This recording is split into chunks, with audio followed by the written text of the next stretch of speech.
వినాయక చవితి రోజున వినాయకుడికి ఎంతో ఇష్టమైన మోదకాల్ని చేయకపోతే ఎలా చెప్పండి?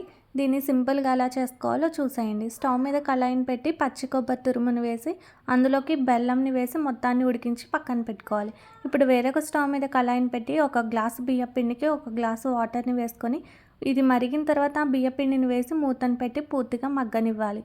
ఇప్పుడు మనం ప్రిపేర్ చేసుకున్న కొబ్బరిని లడ్డూల్లా చుట్టుకొని పక్కన పెట్టుకొని, ఉడికించుకున్న బియ్యపిండిని కూడా చపాతీ ముద్దలా కలుపుకోవాలి. ఇప్పుడు కొంచెం కొంచెం పిండిని తీసుకుంటూ వీడియోలో చూపిస్తున్నట్టు దీన్ని రౌండ్‌గా గుంటలాగా ప్రెస్ చేసుకొని, ఇప్పుడు ఇందులోకి మనం స్వీట్‌ని ప్రిపేర్ చేసుకున్న దాన్ని స్టఫింగ్ చేసుకొని, వీడియోలో చూపిస్తున్న విధంగా మోదకాల షేప్‌లోకి క్లోజ్ చేసుకోవాలి. ఇలానే అన్నిటిని ప్రిపేర్ చేసుకొని, స్టవ్ మీద ఒక గిన్నెను పెట్టుకొని, వాటర్‌ని వేసి పైన ఈ మోదకాలను కూడా పెట్టుకొని ఆవిరి కుడికించుకొని ప్లేట్లోకి తీసుకొని దేవుడికి నైవేద్యంగా పెట్టుకుంటే ఎంతో టేస్టీగా ఉండే మోదకాలు అనేవి రెడీ అయిపోతాయి. వీడియో నచ్చితే లైక్ చేసి ఫాలో